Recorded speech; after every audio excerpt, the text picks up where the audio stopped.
everybody, and welcome. I hope you had a wonderful spring break. Thank you so much for joining us today for Topical Tuesday. I know this will be a fun session. We have some special guests planned, and they will be popping in shortly.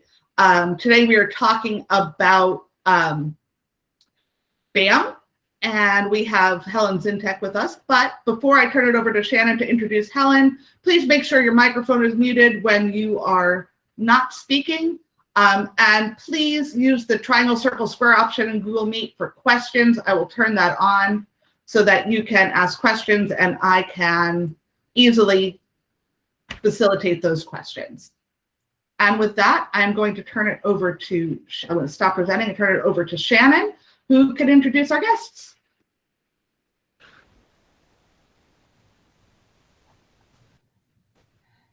Hey guys, can you hear me? Yes. Yes. Okay. I didn't know my mic was having a lot of trouble. So I'm very excited to introduce some important people to you. I want to know, because I don't think I received my bundle yet. Did Lisa, do you know? Can anybody give me thumbs up or down if you received your bag of goodies? Oh, good. Joanne, a couple people. Awesome. Thank you, Jackie. Okay, good. Mine didn't come yet. Thank you, Betty. So hopefully you'll be looking for that. All that good paraphernalia we'll share with you. So we have a couple of special guests, and then our special guests brought special guests with them, which is super cool. So things are going to look a little bit different this year, and we're excited to share that with you. So Claire, will you be speaking first today? Sure, yeah. Awesome. So Claire is with us today, and she has been around BAM for a very long time, instrumental in getting a lot of the street chalk going. If you've seen any of the artwork and the flyers and the BAM poster that's being passed around, she is the design behind that. So super excited to have her join us today. She is now kind of taking the lead and the charge on all this. BAM was Helen and, oh my Lord, I just forgot. Thank you, because she was here. Trace when Amy was here. So we're very instrumental in getting this up and running, getting the authors, getting access to our kids. Lots of schools, Elizabeth has benefited from getting schools, Raddick, a bunch of people, getting them to the event. So we're excited to see how we're all going to have access to this year. So Claire, if you would kindly go ahead and share and give us all those good details. Thank you so much for coming today, ladies. We really appreciate it. Yeah, thank you so much for having us. I'm so glad to be here. And I know Helen is too. We talked about this. So yeah, we used to be known as April is for Authors. Maybe some people would be more familiar with that. This is our 10th year coming back. We've been BAM Festival for the last 3 years, but this time we're officially statewide known as BAM Festival. So in case anyone isn't familiar, our mission, I'm going to read our mission. BAM Festival's mission is to provide a county-wide literary experience that brings together authors, teachers, students, families, and the whole community to share their love of books, which will in turn promote literacy, encourage fellowship through education, exercise young minds with discussion, and inspire youth to reach high. So that's our general idea. But our main thing we do every year is we have our big event where we bring all these authors, illustrators, sometimes musical performers. We don't have a ton of them this year, but we all bring them, usually would bring them to Palm Beach County. It would take place in the Mandel Library and on Clematis. We'd have street painting and all this stuff, but obviously it's a little different this year. So BAM is a little different this year. It's all gonna be virtual. So we pretty much are trying to have all the same opportunities and programming that we would usually have, just virtually. So that event is happening on April 10th. It's from 8:30 a.m. to 5:30 p.m. People are free to drop in and drop out at any time. They're for hour-long sessions, but a lot of them will probably only be a half hour or 45 minutes. Some might be the full hour if our authors are feeling particularly chatty, which we love. So it's going to be on Zoom, and April 10th is a Saturday. But then we also have an event more for if teachers or librarians or media specialists wanted to use it during school time. We're having an encore event on April 16th, which is a Friday. And that, again, everything would be available again, kind of like, it wouldn't be interactive, obviously, because it's recorded, but it would all be happening again, essentially. And then in the next week, we're going to be releasing kind of the highlights. So you could see, kind of a library of, you know, all of our programming. And if you want to be part of this, everything I'm going to cover here is online. It's on our website. Our website is really involved this year. I think sometimes we've had kind of the schedule, but it has everything we're doing, what time it's at, what authors are there. You can even, there it is. Yes, Shannon's got it up. You can even click on the schedule and that takes you to the authors. You can click on the author's name and learn more about the author if you're not familiar with them. It'll take you to their bio and what they write. So if anyone wants to go to bamwpb.org, so BAM like West Palm Beach.org, I kind of can take you through some of the stuff we have because I'll never be able to cover everything here. We've got 50 plus authors and 40 panels. So there's no way I'm going to explain, you know, all the stuff we have. So some of the like featured things that I think everyone's particularly excited about is we have our Illustrator Smackdown we have every year where an illustrator and an illustrator go head to head. The kids are going to be sending in things they want to see drawn, and then they judge like which illustrator wins. And as far as safety goes, because I know that that's like a big part of this when it's virtual because it's the whole world, is that there will be a chat bar for children to submit things, but they won't be able to see it and other kids won't be able to see it, just to keep it as safe as possible. And then we're gonna have a moderator on the other end who's gonna be fielding their questions to the authors. So everything is really locked down, really safe. Only authors are gonna be up on the screen, but kids are still going to be able to interact to some extent. They can ask their questions even if they can't hear other kids' questions at the time. So a couple of like newish things. We had this last year, and this year we're releasing the first BAM book. And the BAM book is written by a Palm Beach County student because last year we had the writing workshop with an author, Stephen Kozan, and he did this flash fiction challenge where all the kids write, you know, a little bit of flash fiction, and then he judges and he picks the winner, and then, or he picks a couple of finalists, and then he picks the winner, and then the winner is mentored by him, writes a whole book, and then is published by his publishing company. So we're really excited to release the first BAM book this year, and we're doing that opportunity again this year. So any students that love to write or love to read and maybe have thought about writing, they would love that because, you know, they get to publish their own book and have it released at their school. And so that's one thing. And then another is for artists. So the A in BAM is any kid that loves art is welcome to send their art to, the email is going to be put up any day now in on our website. When you go to the panel, that's the art panel, it'll give you an email to send this to. If they want to send their doodles or their art, or even if it's just like a scribbly doodle, you know, the illustrators at that panel, at the panel that's called, I think, Fans versus Fan Art, they're going to recreate it in their own style. And so if a kid always wanted to bring a dinosaur unicorn to life and they'd give them a little sketch, then the illustrator will make it really beautiful, and they'll really, their imagination will come to life. And then our last thing is we have a scholarship opportunity. It's not a big scholarship, but it's a poetry and essay contest. And on the day of the event, we'll give them a prompt. And students are free to send that in to Teresa, and I can put that in the chat actually, but it's Teresa at aprilisforauthors.org. And we're going to be giving them a prompt. They can write a prompt that's for a poem or an essay. And then they're also welcome, if they like writing and have things, you know, they're welcome to send in a separate piece that just they wrote, you know, that could have been from before, or they just really wanted to write about some other topic. That's welcome as well. Some of our top authors and illustrators that we're particularly excited to have this year, Jason Reynolds is going to be speaking, and we're going to be rebroadcasting that on April 10th. So he's really speaking on April 7th, so that won't be quite as interactive, but then we're rebroadcasting it on April 10th on the day of the event. And that's right after lunch. So we have Ryan Higgins, who did We Don't Need Our Classmates and Mother Bruce. We have Sabah Tahir, like Ember in the Ashes series. We have Jerry Kraft, who won the Newbery last year for, and it was one of the, isn't that the first graphic novel that's, yeah. So he's coming back. He was here last year and he's coming back this year. And he's going to be on a really fun, I'm really excited for this panel. It's called Not Your Mama's Manga. And that's with him and Victoria Jameson and Sarah Lynn Shearger, who won, I think, was on the SSYRA list this year, I think. And then we have Neil Schusterman, who I think, Helen, right, is is maybe we're going to be talking to him today, later. I think he's dropping in for a quick hello. And Stephanie Garber, Romina Garber. So we have just this giant list. There's 50 of them. Please look at them. We spent so much time on the website. They all have bios. They all have all their books. They all have all the panels they're going to be on, just to make it really easy that if you really like an author, you know what panels to go look at. And if you really like a panel, you know what authors are going to be on it. I think, so we still, and Rebecca's here, we still can be booking schools for school visits, because obviously usually that would have to happen within the week before the event. But when it's virtual, we can do it before or after the event.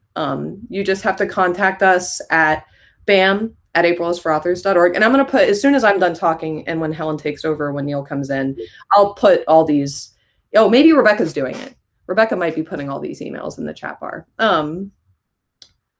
Yeah, and we have a bunch of giveaways, and that could include just BAM swag, which hopefully you guys are going to be getting BAM swag if you haven't yet, with little flyers and buttons and stickers and such. But we also have more of that kind of stuff, as well as posters and tote bags that we're giving away. And you can win a lot of that stuff just by registering, which is at bamwpe.org/register. That's not our newsletter list. That's only going to be for, registering and going to the event and getting the Zoom links and logging in. Unless you win, and then we'll email you with BAM swag, free signed books. We sent out a bunch of stickers and authors sign them. So they're like book plates that you can put inside of books.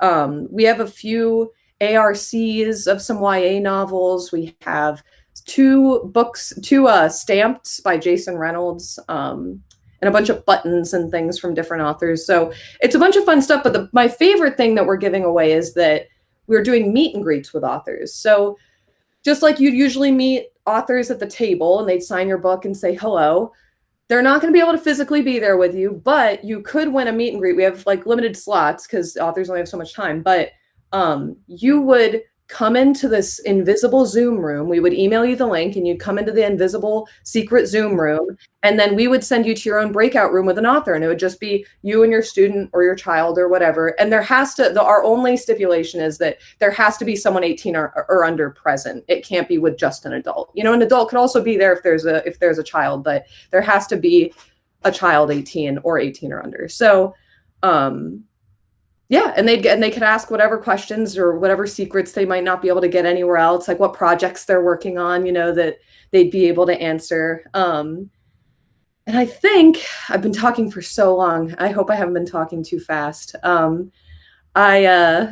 know we need volunteers. Anyone that, this is the perfect audience to say that we do need volunteers. We need people that are technologically capable and comfortable with Zoom and have a spare Saturday. Thank you, Rebecca. And it would be community service for teens. And I know those are really hard things to come by. So these days, this year. So yeah, we're very welcome. We would want to vet whatever students, we would want to meet them and make sure, I'm sure whoever you would send us would be great, but we would want to have a little meeting with all, we're doing it with all of our moderators, but I think especially teens, we would want to meet them. But yeah, so that is what I have written down. I'm sure as soon as I pass it off to Helen, I'll think of something else. But thank you so much for your time. And Helen, did you want to take over?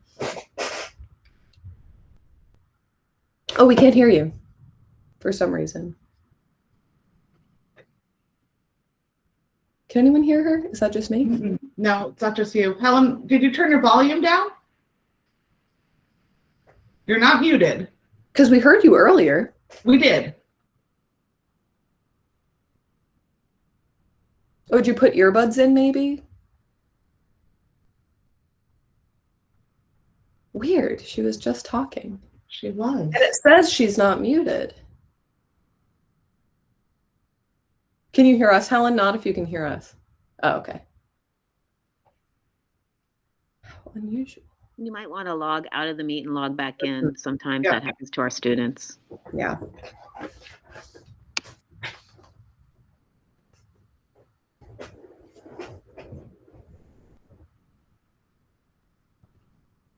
All right. Well, I'm sure she'll come back. She'll come right back. And now I know Rebecca's here. Rebecca, did you want to add anything? Did I miss anything as far as school visits go, or anything we have that I forgot to mention? No, I think you got it covered. We sent out a flyer with clickable links to all the media specialists as well as all the ELA teachers and K through 5 teachers. So please collaborate with your teachers. We'd love to have the information shared with as many people as possible. And since we are virtual this year, we are doing it statewide. So FAME members might have seen that email go out as well. But for those that didn't renew this year, please share with all of your colleagues across the state, really anywhere in the world, to attend. Thank you, Rebecca. Can you hear me now? Yes. Okay, perfect. Yeah, this is so exciting. Most of you know that first I talked about Deb Speck. Her third grandchild arrived today, a few weeks early. So she's already in Charleston. She must have been driving like a maniac. But I'm going to stop a minute because I see that our first special guest has joined us. It's Christina Diaz-Gonzalez, who is joining us this year for BAM. And as I said to her yesterday in the email, whenever I see her, I immediately come to my mind my 2 favorite books that she wrote, which is A Thunderous Whisper and Red Umbrella. So I'm going to let Christina talk for a while. Okay. Well, tell us about your new book. Okay, so definitely I will tell you about my new book. I actually ran to the printer because we just did the cover reveal, so I actually don't have like a hard cover to show everyone. And of course, my printer is running out of ink, so it's all warped. But this, if you can see there, is going to be the new cover. The book is called Concealed.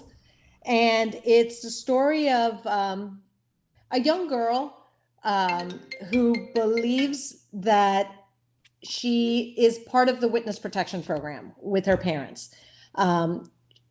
All she remembers of her life is just having to move, change hair color, change names, change city, never really telling anyone the truth about herself.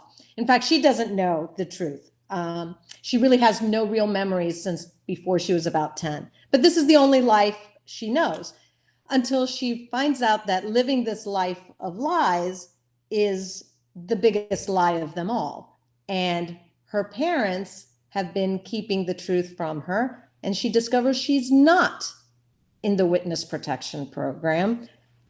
There's another reason why she's been on the run, changing the names. And when her parents disappear, she has to pretty much put everything on the line and try to find out the truth about herself, about them, and discover what really makes us who we are. Is it our past? Is it our memories? Or is it our future, our dreams? Or is it a combination of things?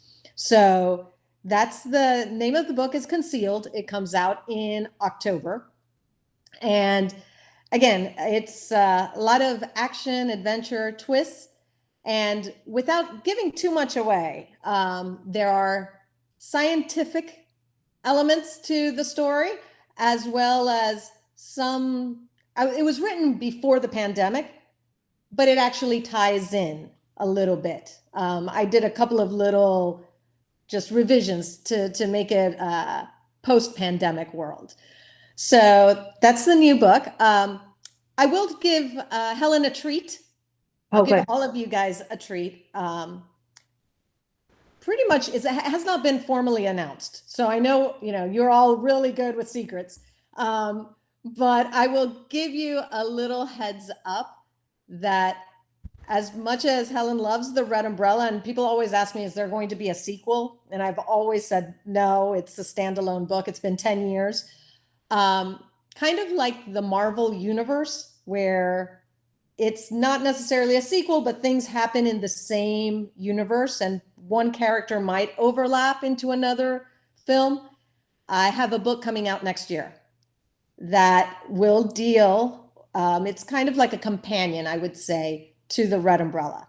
It deals with Cuba, new set of characters, but there is one overlap. and it takes place in 20 years later in 1980. And it's a boy in Cuba that comes over through the Mariel boat lift. So that's hasn't even been announced publicly. So you guys are all in the know now with that.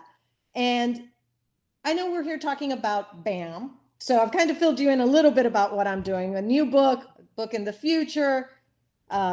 You all hopefully know my books, like Helen said, The Red Umbrella, Thunderous Whisper, the Moving Target series. I'm really excited about being part of BAM again. I always love it. I love the audience. I love the authors I have had the pleasure to work with, and all of you. It's a great excuse to see so many of you. But this year I was asked to host again and be the MC for Truth or Dare. And I was part of that the very first year that you guys did Truth or Dare. And I was told I was going to be the MC about 20 minutes before I was the MC. And I was told that there was no real script. I had to kind of do it all on the fly. So I just made up Truth or Dare questions really quick that day. And it was wonderful because I had James Ponte and Tyler Whiteside, and James and I are very good friends. And we like to tease each other a lot. So it was a fantastic way of, even when he would say, take truth, I could be the ultimate judge and say, I didn't like the answer. I'm going to make you do a dare. And so I made him do, I think he had to pretend to be a dog for 5 minutes. So while everybody else was answering questions, he had to do that. I think Tyler Whiteside had to do an interpretive dance of his latest book. So it was just silly things. The kids loved it because I let the kids ask all the truth questions, but then I would just say, I don't like the answer. You'd have to do a dare. And so I'm trying to think of new things, new dares that'll work well on video, but it should still be a lot of fun and very interesting. So just glad I got to pop in and say hello. I see Mr. Schusterman there has also popped in now. So another wonderful BAM guest of honor, gotten to be on panels with Neil as well. And it's always a lot of fun to see authors that, you know. Yeah, I'm really looking forward to BAM this year and just seeing how it's going to go virtually. I think it's going to be a very fun event. We're excited about it, you know, and because it's virtual, there's 50 authors, and the highest number we ever had was 30. So because of that being virtual, and we didn't have to finance, you know, airplane tickets and hotel reservations, we were able to have more authors. So it almost brings you to a point when you think, I wonder if it should be virtual all the time. So, you know, or maybe half and half, you know, where you could have some virtual and some live, because I know you live in Florida, Christina lives in Florida, that maybe we could have all the Florida authors come. Anyway, that's for next year's group to decide. So Neil, tell us what you've been up to. I have been on tour, a virtual tour, for my latest book, Game Changer, and it's been very interesting because it's all the excitement of a tour without actually having to go anywhere. So, and I've been working on the new book, which is called Roxy, which is coming out in November. Oh. And so there's a lot of film and TV stuff. Game Changer is in process as a Netflix TV series, and still waiting on Dry and Scythe, which are in development with studios, as is Challenger Deep. You know, just an endless development churn, and hoping that eventually we'll see some TV shows and movies. So tell me about Game Changer again and Netflix. I can see it as a Netflix, a miniseries or even a series. Is that in the works? Yeah, I mean, Game Changer. I'm working with Brian Yorkie, who is, he's one of Netflix's darlings. I mean, they just love working with him, and I'm a particular fan of his work, particularly of the musical that he wrote, Next to Normal, which is one of my all-time favorite shows. And so to be working with him and co-writing the script is really fantastic. Oh, you're co-writing the script too? Mm-hmm. Well, how exciting. I don't always get to do that, but this is one of those opportunities that I've had, so I'm enjoying it. And what else have you been doing? I have been hanging out here with my daughter Erin, who is at she's going to SCAD, Savannah College of Art and Design, and she is actually home because, of course, it's all online. So she's been here with me for a year. So we've had this this year together that we would not have otherwise had. So that's you try to think of the positives of this crazy time, and that is one of the positives, that I'm getting to spend some quality time with her. And tell everybody what you do on Saturdays to get your family together. Sorry, on Saturday morning. So I know a few things. Yeah. Well, it has to be timed just right, because we play Dungeons and Dragons internationally with my kids. Because I'm here in Florida, and I'm here with Erin in Florida. Joel and Jared are in California, but Brendan is in Thailand, and he's been, there and unable to get out since the pandemic started. And so every Saturday we play D&D, and we reconnect with each other.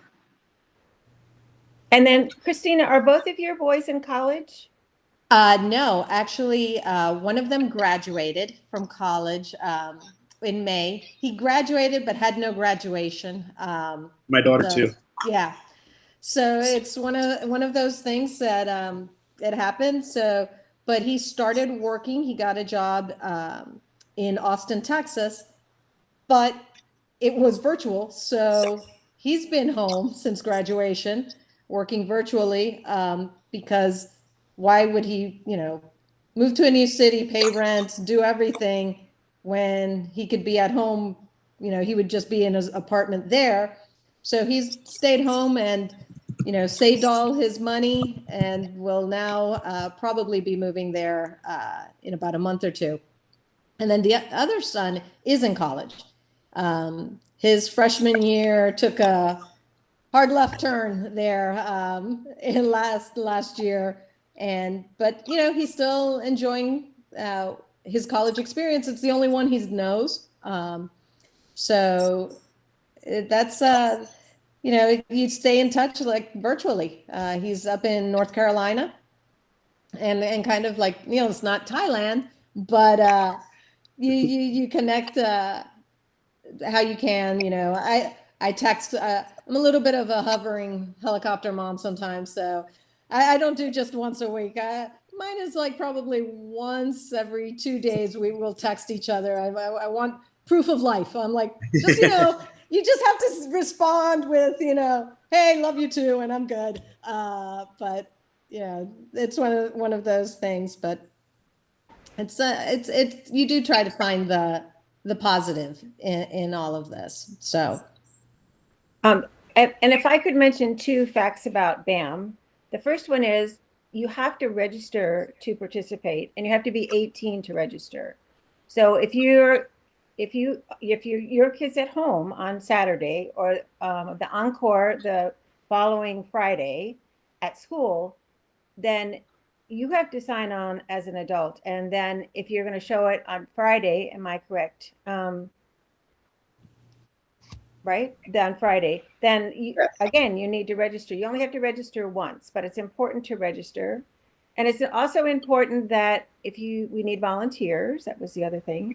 And then as I'm looking at these 2 authors, and we have one more that's going to join us hopefully, but she was volunteering at a COVID-19 center today, so we'll see if she can make it, is how important it is, I think, to be able to have authors at your schools.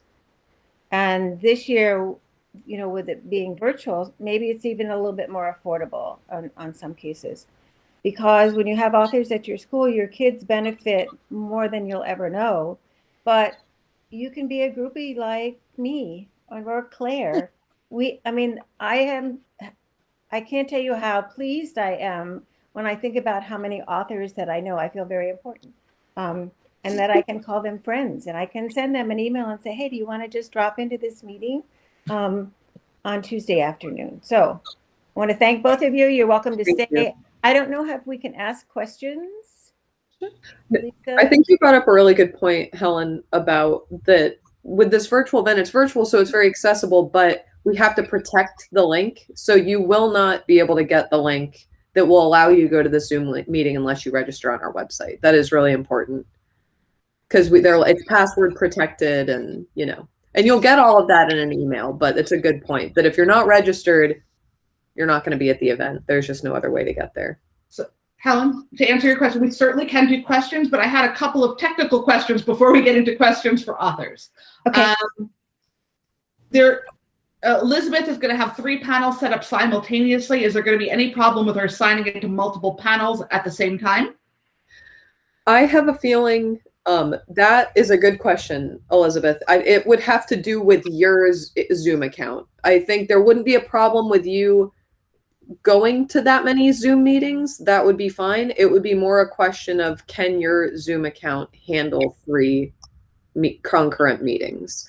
And I think the easiest way to solve that for sure is maybe signing up with 3 different emails and using 3 different Zoom accounts. I think that would be no problem, but maybe it wouldn't be a problem. I'm not sure. I know that we're going to run that many, but I'm not sure if you have like a personal or free Zoom account, whether it'll let you be in that many, even if on different computers. If they're on different computers, maybe, but I think if it's all on the same computer, it might get a little confused. The other question we had is somebody tried to register, but she got a message saying she was already subscribed and she needs to unsubscribe to register. She wasn't sure what that means, but she said she did get an email confirmation. Okay. Is it possible that you signed up for the newsletter rather than registered? But if you got a confirmation that said you've been registered for BAM, then you're good. Awesome. Do the presenters need to register? Yeah. That's a great question. No, you don't, because the only reason you need to register through us is to be able to see it. But we're going to be sending you an email anyway to get you into the Zoom link. Okay. Yeah. That was a good question. Yeah, thank you. Yeah, we'll in our next author update, actually. Dr. Matt, I have one comment that which has actually already happened twice, and so I think is just worth mentioning. That I did a couple of author presentations where the person who was presenting forgot to hit record. Ooh. And since they were recorded ones, I had to do one of them. They caught just a few minutes in, but the other one I had gone through the entire thing and had to redo the whole hour. Oh man! So just something to keep in the back of your mind is that when you need to be recording something, always have a backup and double check that it's recording. Right. No, thank you, Neil. That would suck. All right. And because it is virtual, I think Claire mentioned this, it's actually available to anybody all over the world. I mean, I've sent it to my grandkids, principals of their schools, and other friends that I have here in North Carolina that are in education to say, hey, anybody can see this. And if you sign up, then you can see the encore event the following week, and then it'll be on YouTube, right, Claire, until May 10th.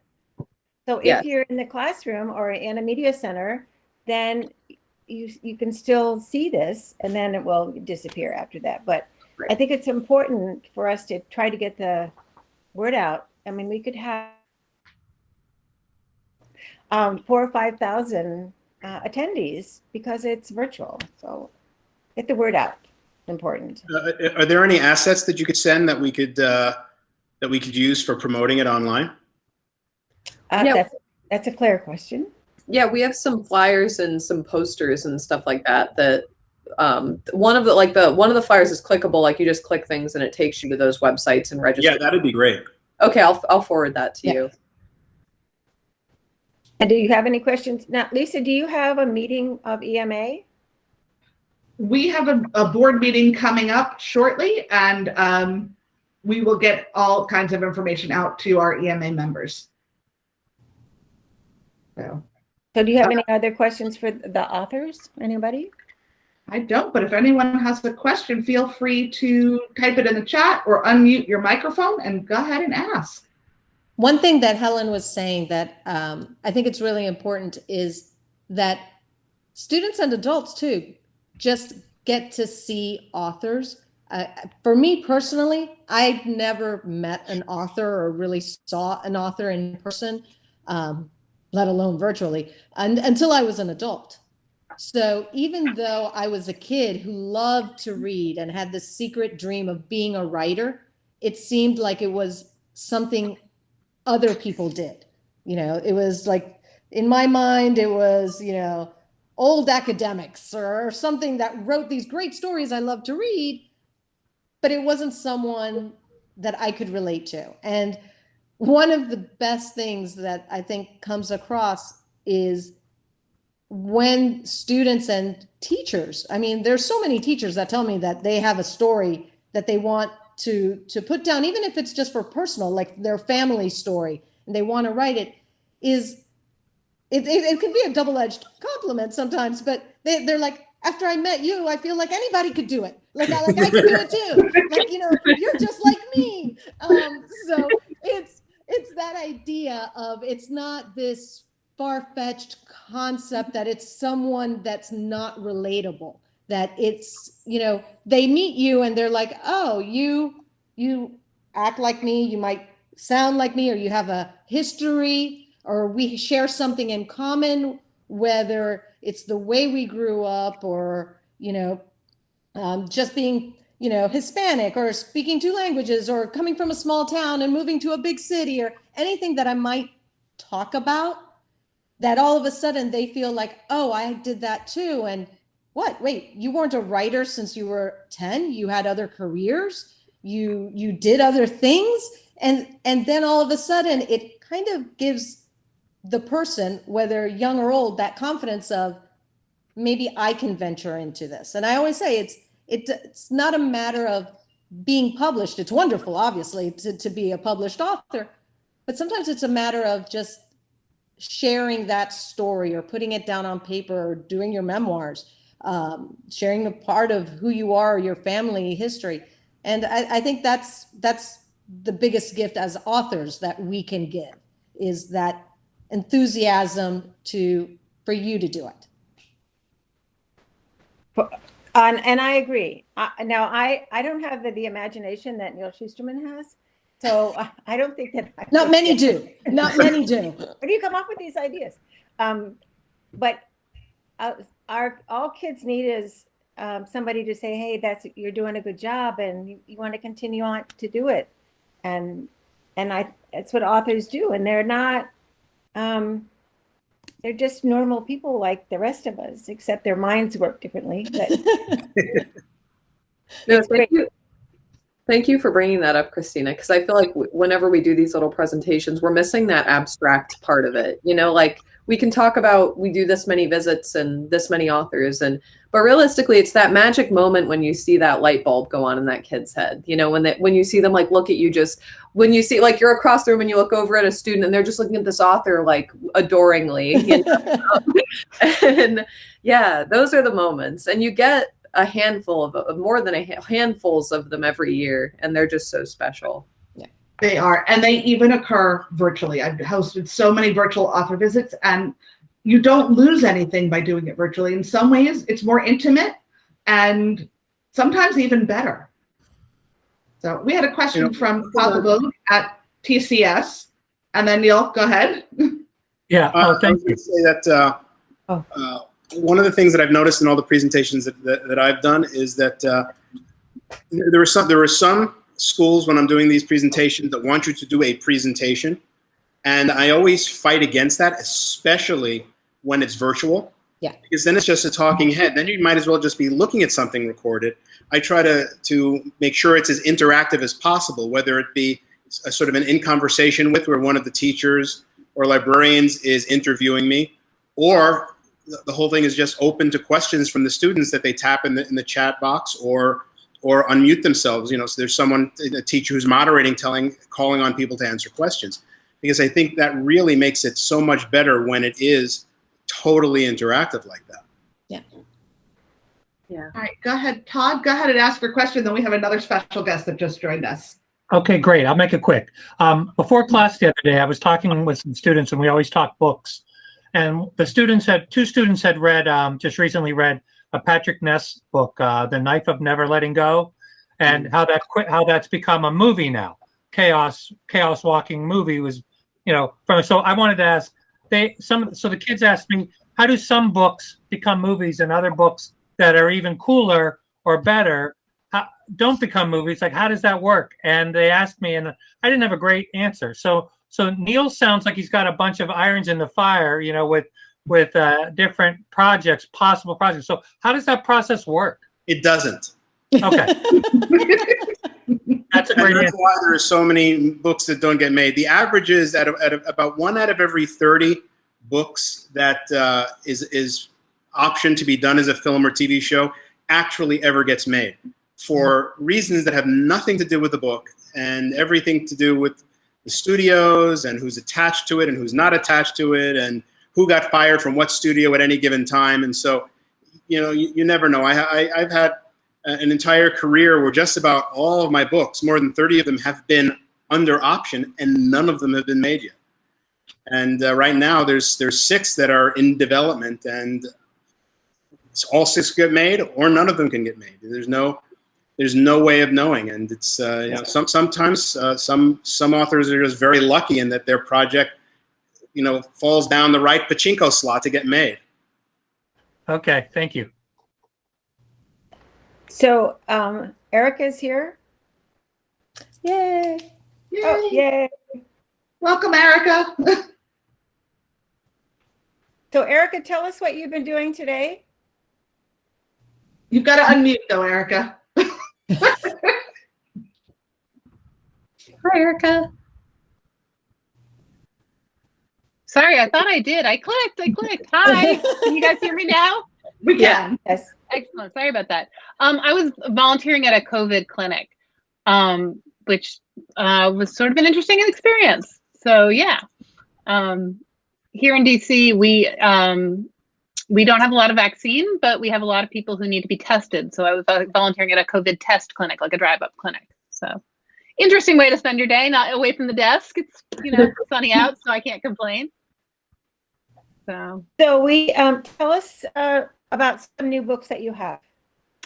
Well, all sorts of stuff. Well, I was going to say, I mean, I think that's really strange that Neil, says that there are, that it's hard to get a project made because, the blockbuster hit movie of Happy Fell, has been really like, people are so excited ever since, Idris Elba took the role of Arnold, I mean, it's hot. So get ready. Yeah.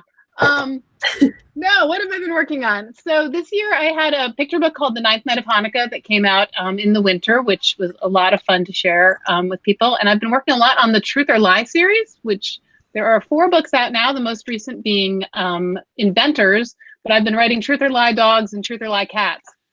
And as I have 2 dogs, they've been sort of influencing the project, but the cat book is pretty good, despite the fact that they've been putting a big paw on the scale.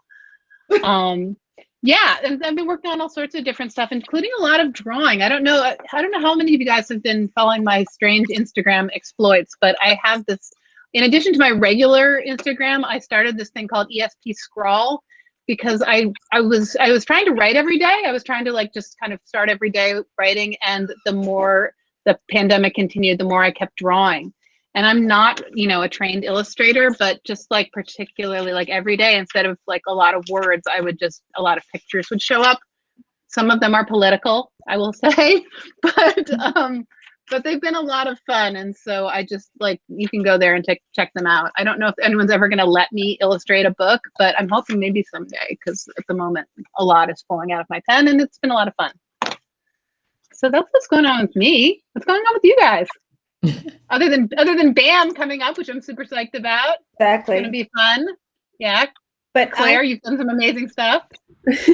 Claire, and for those of you that may not know, I've stepped back from this whole event somewhat, and Claire is now the heir apparent. So she has taken over, and she spent a lot of time this year changing the name, officially changing the name. It's still not all complete, thanks to the federal government, but we're working on it. And pleased as I can be, and for those of you, another fact is that Claire was a student of mine at Bach. So I've known her a long time and have seen her grown up, and so I'm like her mother. I'm her second mother. Her mother says I'm her other mother. So No, my mom. proud of her. Right. My mom does say, "How's your other mother?" every time I get off the phone with you. No, but Christina, you mentioned, you know, the connections that BAM can make, and BAM was around when I was in high school, and I went to BAM in 2011, so I guess it was its second year running, and I had been always writing. In fact, I guess it must have been the year you invented BAM, because in 2008, I went to Neil Shusterman's school visit at Bach, where he did a workshop on writing, and I was like, oh, wow, I should really write. Like, that'd be cool. And then 2 years later, 3 years later, I went to the BAM thing, and I had been writing since then. And then Katie Allender looked at my work and was like, Claire, you should really actually write a book. And when you do, let me know and I'll read it and send it over to my my publisher. And I was like, what? And that connection of like a real author went, hey, go for it, was just like, oh, then I will. Oh, I will then. And I mean, that really changed my life. And I've seen Paul Griffin, you know, there was this one year, this little girl went to one of his panels and they had a connection. And then she just followed him around every panel he did. It didn't matter what the topic just went to that panel.